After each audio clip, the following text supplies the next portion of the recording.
Hi there, today we're going to see what does it mean innerText and how can we use it in JavaScript. So first of all, innerText is a property of HTML. For example, we have this p tag, okay, we have the opening tag, the ending tag, and between we have the content. So inner text, it means the content that we have between the two tags. So we can use inner text to or return or set this content, okay? So how can we use this? Let's talk about the syntax.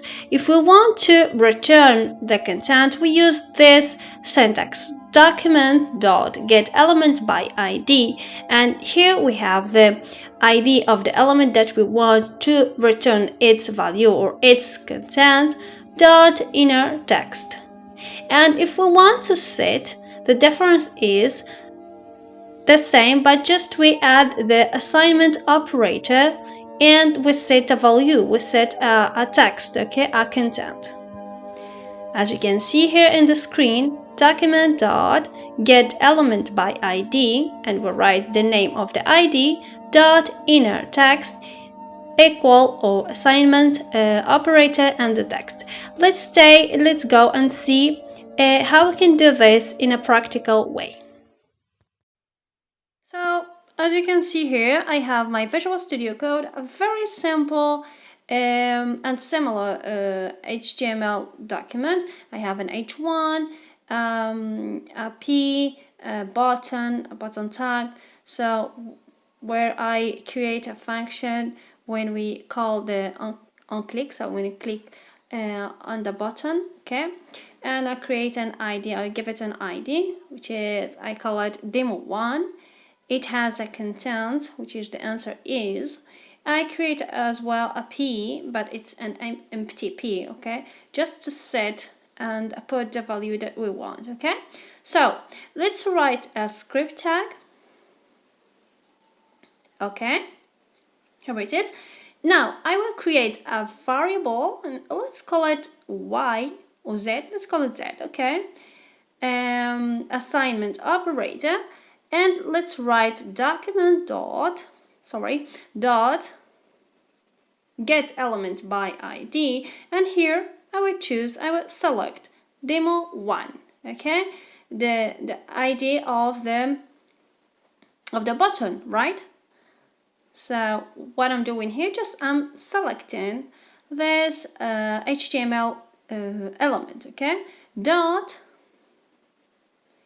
inner text, okay. So let's choose inner text and semicolon. So what I did here, just I select the inner text of the element button, okay, that has the ID demo1. Now I will create a function and let's call it my function, okay, parentheses and curly brackets. Good.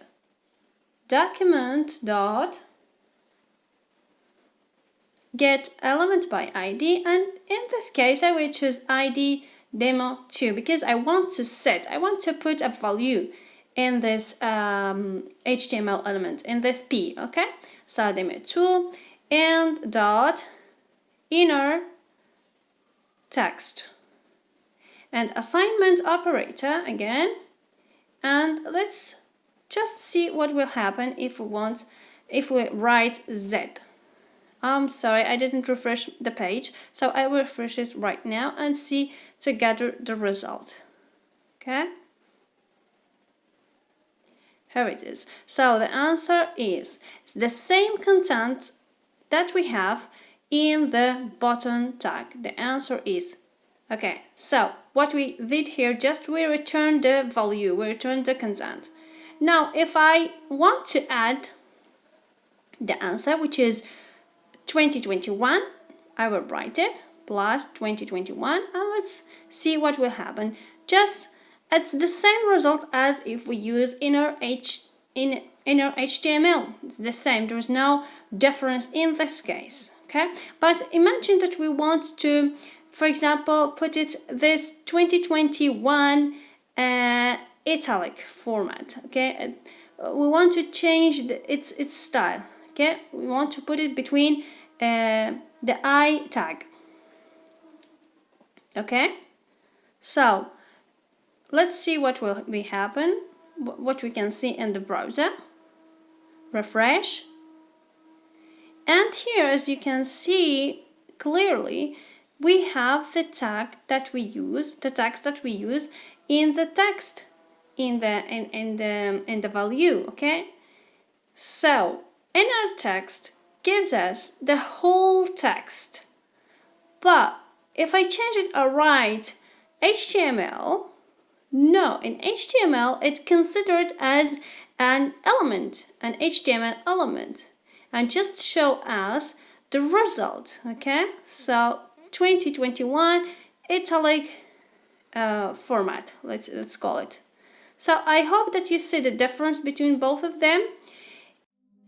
If you find the video useful to you, give it a thumbs up. I will really appreciate it. Have a nice day. Bye bye.